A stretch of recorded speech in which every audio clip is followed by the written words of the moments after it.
e fala também sobre um suposto interesse do Corinthians no artilheiro do Campeonato Paranaense. Falo também sobre as últimas do mercado, bastidores, finanças e muito mais. Fala aí pessoal, sou Jorge Nicola, bem-vindos a mais um vídeo do canal, sempre bom ter vocês por aqui, sem perder tempo, só pedir para deixar like, se inscrever no canal e ativar as notificações. Bora falar agora sobre o Corinthians. Que história é essa de que o Timão está de olho no artilheiro do Campeonato Paranaense? Trata-se de Matheus Moraes, 24 anos de idade, jogador que se destacou no Maringá. Foram 9 gols marcados em 18 partidas na atual temporada. Atleta que já foi especulado em alguns clubes brasileiros, o Atlético Paranaense fez proposta oficial, o Juventude chegou a sondar, mas já retirou oferta, o Vasco, entre outros, também demonstraram a intenção de fechar com o jogador. Informação do interesse corintiano é do Luiz Fabiani, que cobre o Corinthians, ele é um dos setoristas do clube. Entrei em contato antes de gravar esse vídeo com o staff do jogador, que me assegurou que até agora ninguém do Corinthians o procurou. Como a janela de inscrições para atletas que disputaram os campeonatos estaduais se encerra nessa sexta-feira, acho pouco provável que exista tempo hábil para que esse negócio seja fechado, no máximo em 24 horas. Importante contar também que o Maringá estabeleceu um valor alto para a negociação do atleta, que é considerada uma das maiores promessas do clube recentemente. Só para arrematar, informação importante da política corintiana. Romeu Tuma Júnior, presidente do Conselho Deliberativo, foi afastado preventivamente pela Comissão de Ética e Disciplina do Corinthians. Tudo por causa de um movimento criado pelo Augusto Melo. O presidente do Corinthians denunciou o presidente do Conselho, entre outras coisas, pela forma como Augusto conduziu, ou melhor, como o Romeu Tuma Júnior conduziu o processo de impeachment do Augusto. Na avaliação do presidente do clube, Romeu tomou partido e fez o possível e impossível para que o Augusto Melo sofresse o impeachment, processo que ainda não terminou, não houve a votação final. E preventivamente o Romeu Tuma Júnior está afastado do seu cargo de presidente do Conselho Deliberativo, isso certamente ainda vai render muita polêmica nos próximos dias. Para falar sobre o Corinthians, você sabia que o Timão teve seu contrato com a Nike prorrogado? Com um detalhe importante, essa extensão do vínculo até dezembro de 2029 foi a contragosto do presidente Augusto Melo. A Nike fez valer uma cláusula que permitia a ela a renovação automática desse acordo de fornecimento de material esportivo. A Nike é a mais antiga parceira do Corinthians.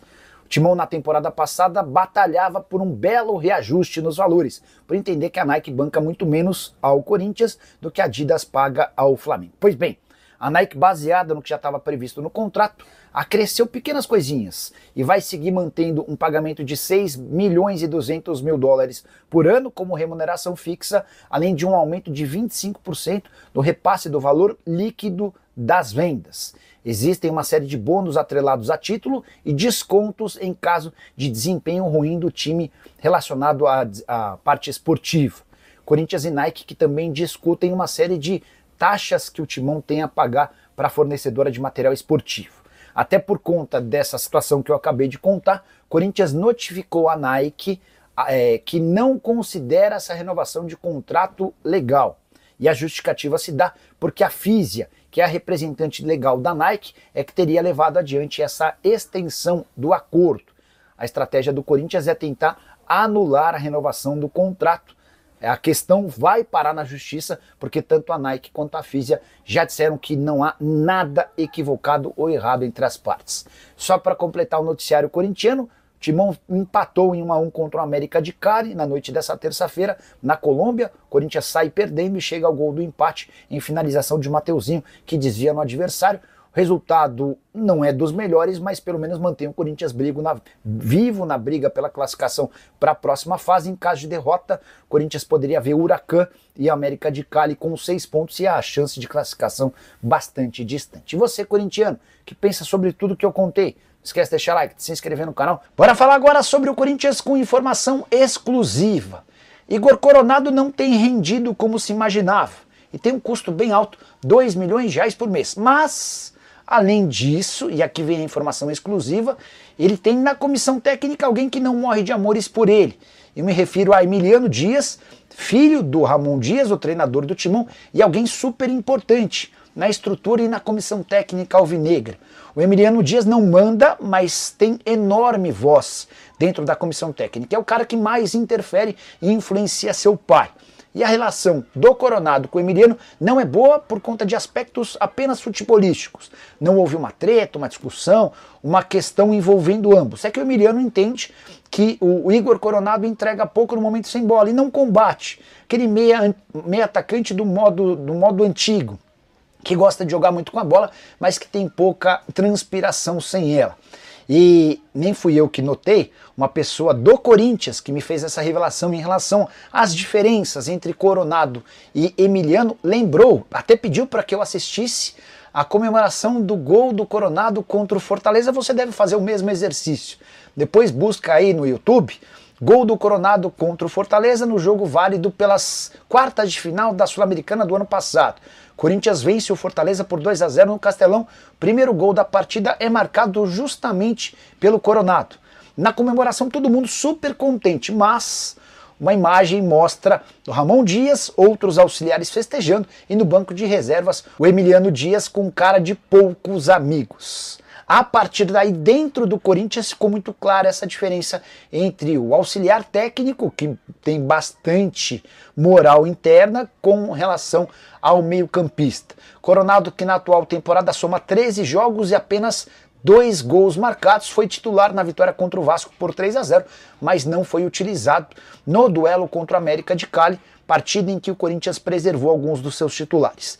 Na temporada passada, sua primeira com a camisa corintiana, Coronado disputou 45 jogos com 4 gols e 5 assistências. Corinthians que se prepara para o clássico deste sábado contra o Palmeiras. O jogo acontece em Barueri, já que o Allianz Parque vai acontecer um show do Gilberto Gil no Allianz Parque, no campo do Palmeiras, então o Palmeiras vai ter que jogar em Barueri, que é o estádio da Crefisa. Também campo sintético. O Corinthians já jogou lá contra o Palmeiras, inclusive, pelo Campeonato Paulista do ano passado, empatou com o Palmeiras naquele golaço do Garro, lembra? Golaço de falta do Garro, e o Corinthians vai novamente jogar contra o Palmeiras lá em Barueri. Mas antes quero falar da questão, vou falar daqui a pouco do reforço do Corinthians, hein? Da possibilidade de reforço do Corinthians para o ataque. Possibilidade do reforço do Corinthians para o ataque. Mas antes quero falar de uma questão política do clube, uma vitória importante do Corinthians nos bastidores, uma vitória importante do Augusto Melo. O Augusto Melo teve uma vitória importante nos bastidores do Esporte Clube Corinthians Paulista. Isto porque o Romeu Thoma Júnior foi afastado preventivamente da presidência do Conselho Deliberativo do clube. É isso que aconteceu. A crise política vivida pelo Corinthians ganhou um novo capítulo. O Romeu Thoma Júnior, presidente do Conselho Deliberativo do clube, foi afastado preventivamente do cargo. Então ele não é, nesse momento, mais presidente do Conselho Deliberativo, pelo menos provisoriamente. A decisão foi tomada ontem à noite pela Comissão de Ética e Disciplina do Corinthians, após denúncias apresentadas pelo presidente do clube, Augusto Melo, e pelo conselheiro o Roberto William Miguel, conhecido como Libanês. Foram 3-1 pelo afastamento preventivo do Thoma. O presidente da comissão, o Roberson Medeiros, não votou, se absteve, já que o estatuto do clube prevê que ele assuma o comando do Conselho Deliberativo na ausência do presidente. Vale destacar que esta é uma decisão liminar, ou seja, provisória. O mérito do caso ainda será julgado pela Comissão de Ética do clube. Ao longo do processo, o Romeu Thoma Júnior vai poder apresentar a sua defesa com testemunhas e documentos. A decisão final ainda precisará ser referendada pelo plenário do Conselho Deliberativo do clube. Lembrando que, por que eu estou dizendo que isso é uma vitória do Augusto Melo nos bastidores políticos do Esporte Clube Corinthians Paulista? Porque o responsável por conduzir o processo de impeachment contra o Augusto Melo é justamente o Romeu Thoma Júnior. Ele estava há meses em conflito com o presidente Augusto Melo. O Romeu Thoma Júnior e o Augusto Melo são inimigos políticos. O Romeu Thoma Júnior é acusado pelo Augusto Melo de comandar o conselho de forma parcial e também de prejudicar a imagem do Corinthians com declarações públicas. O entendimento da maioria dos membros da Comissão de Ética foi o seguinte, que se o Thoma continuasse no cargo, os danos seriam perpetuados, ou seja, essa história de prejudicar a imagem do Corinthians com declarações públicas. E agora, portanto, o Romeu Thoma Júnior vai se defender, mas se ele está afastado do cargo, se nesse momento ele está afastado do cargo, evidentemente que ele não pode dar sequência ao processo de impeachment do presidente Augusto Melo. Então, o Augusto Melo ganha mais fôlego político. Rapaziada boa, ficamos aqui com o nosso giro de notícias do maior clube do Brasil. Estamos falando de quem? Claro que nessa hora a gente tá falando do Corinthians, é o maior clube do Brasil. E se você gostou do vídeo, deixa aí seu like, se inscreva no canal, ativa também o sininho de notificação, dá uma golada no café aqui rapidão, que tô engasgado, né? Café moca, tá? Em grão. Cheirinho bom. Pode comprar, bom demais. Enfim, não é fazendo propaganda, não tô fazendo patrocínio nenhum. Não tô sendo pago, mas é gostoso demais pra quem gosta de café. Então é isso, rapaziada. Um grande abraço no coração. Até o próximo vídeo. Vamos pra cima.